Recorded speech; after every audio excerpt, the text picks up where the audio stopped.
A new fight is on the horizon over funding for the president's border wall. Democratic presidential candidate Andrew Yang says he will not run as a third-party candidate, and Republicans are sounding the alarm over Texodus. Joining us now with the debrief to discuss all of this and more is the Hill's editor-in-chief, Bob Cusack. Great to see you, sir. Good morning. All right, so tell us what's going on with the border funding, the wall funding fight. Well, Trump administration is moving money around, and that is actually causing grumblings from some Republicans whose state will lose money.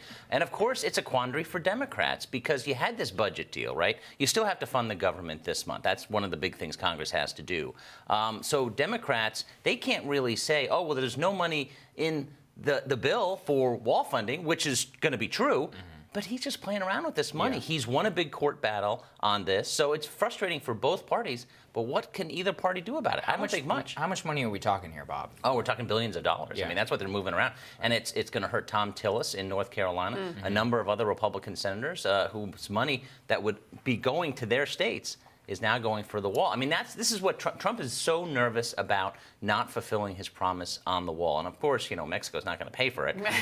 But he needs that wall. He needs at least more progress because really, even though the president says a lot of progress has been made, a lot more has to be done. It's all replacement wall. Yes, I mean, that's exactly. That's it. There's no new stretches of wall built. And here you are 4 years in. The one thing that was the chant at the rallies, the signature promise, and you still haven't delivered. I mean, that's got to be somewhat demoralizing. It is, and it's tough for Democrats. They're very frustrated, too, because he does have a lot of authority, and every president does it. They move money around, and then they get called out on it. But if Congress tries to tie his hands, well, he's going to veto the bill, and then we have another shutdown. Well, this really could be a disaster because, I mean, think about if a Democrat becomes or goes into office and they have unilateral authority to move DOD funding away from whatever they want. I mean, you could see a Green New Deal funded as a national security threat, right, through executive action. It's amazing. The last 2 decades of power have moved so much from Congress to the White House. And every president, once they get in, they say, oh, I'm going to work with Congress. I'm not going to do executive orders. They all do executive orders. They all do this administrative funny money games. No, that's true. I mean, they all take whatever power was there and they push it the next step. They push it the next step. They push it the next step. And I can promise you, if the Democrat gets into the White House, I think rightfully so, they'll be under a lot of pressure to deal with the threat of climate change using whatever tools they possibly can. And Trump has laid the groundwork for how they could do that. Well, to Soccer's point, I mean, listen, they don't have the votes to pass a Green New Deal. They don't have the votes to pass Medicare for all. So what do? I mean, you could really push the boundaries. And then, of course, where does it go? It goes to the courts. Yeah, I mean, the executive authority is just boundless, really, in many ways. We should also talk about, so Andrew Yang has said, the Hill's reporting he will not run as a third-party candidate.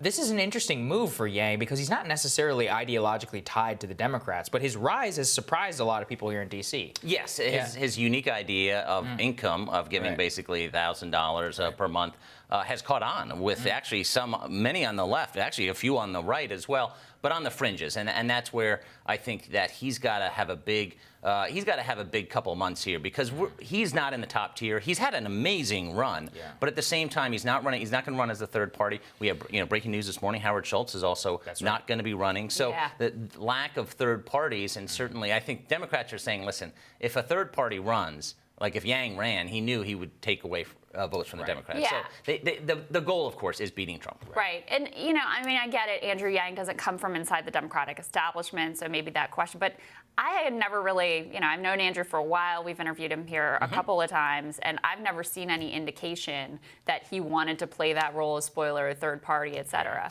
No, and, Gabbard has also ruled it out, and you could see maybe that she would do it, but she's, so I think all these Democrats are saying, remember, Trump did not rule it out. That was the big thing. He was going to run as he was going to run as a third party if the RNC didn't treat him fairly. I mean, the RNC basically, they got him to sign that pledge, which was totally thinking he would never win. Exactly. Well, here we go, folks. Here we are. Okay, so tell us a little bit also about what's going on in Texas. My own home congressman, actually, Bill Flores, announced his retirement. Oh, that's your congressman? He's my congressman. So this is, I think he's the sixth Texas Republican to announce. And there are rumors about more. Yeah. There are rumors about more. Yeah. So here's the thing, though.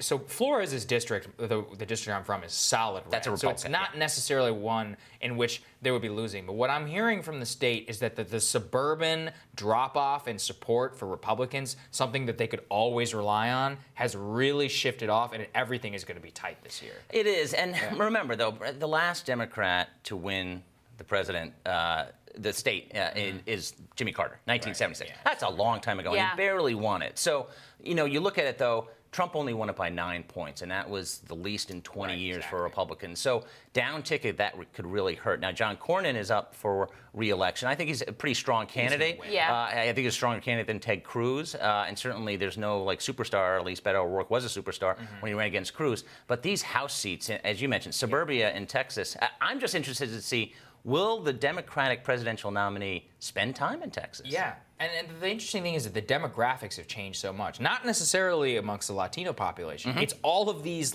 New York, California residents who moved to the suburbs of Houston, Dallas, or Austin major metropolitan areas, and then they register to vote, and many of them vote Democrat. And actually, as I understand it, Bob, many of these districts have been gerrymandered so that they would be a R+5 district, relying on a suburban vote. But if the suburban vote drops off, all of a sudden you're looking at 9, 10 seats, which could be in play. Yeah, and Trump's people are nervous about losing the suburbs, and that's why we've seen the speculation about Pence possibly being removed off the ticket and all that kind of stuff. But Trump has said that's not going to happen. Regardless, the suburbs are where the elections are won or lost, and right now that is not looking good for Trump. And Trump is really not doing anything, I think, to win them back. No. Yeah, and Texas is one of the states in the union that has the largest suburban and urban population as a percentage of their overall population. And it's interesting, too, that the Republican tax law is leading to many people leaving New York. And some of them are going to Texas. Go to Texas. Yeah. Thank you, Mr. Trump. So another interesting piece from Amy Parnes in The Hill about why Sanders doesn't appeal to older voters. And it's funny because when Bernie was first on the rise, when the New York Times did this piece about how he was only finding appeal among people that were his same age. Of course, that turned out to be the complete opposite of what was going on. Right. So what is Amy saying here? Well, this is a key voting block because they show up all the time. Yeah. And Bernie, remember, he is the oldest presidential candidate in the race, and he is just not doing well with the ARP crowd. Now, part of the reason is Medicare for all. Right. When you're on Medicare, which is a super popular program, you don't want to expand it. It's for you. So I think Bernie's going to struggle, has struggled. The polls show that. Biden is doing fairly well there, but Biden's also, now Bernie does well with the younger crowd, and Biden doesn't do as well. But if you want one or the other, you want the older block because they're going to show up. And I think Bernie's going to have to, I don't know, he's going to have to ease their fears, seniors' fears about Medicare for all. Again, something that is an uphill battle and one that is not supported by many Democrats, even liberals like Sherrod Brown, because they're concerned about that proposal. Yeah, it really is the generational divide there. And you're right, Medicare, I think, is the #1 dividing line on, because so many of these seniors, the reason they like Joe Biden is because they don't want some of this system to change. They want their health care to remain. They're probably amenable to expanding programs for other people, but they don't want their own system to change. This was actually part of the backlash against Obamacare, right? That's right. Yeah. Existing programs, they're very difficult. People love existing programs. Or if a tax cut is in place, and that's where the tax bill law now could get more popular because Democrats are going to be attacking it.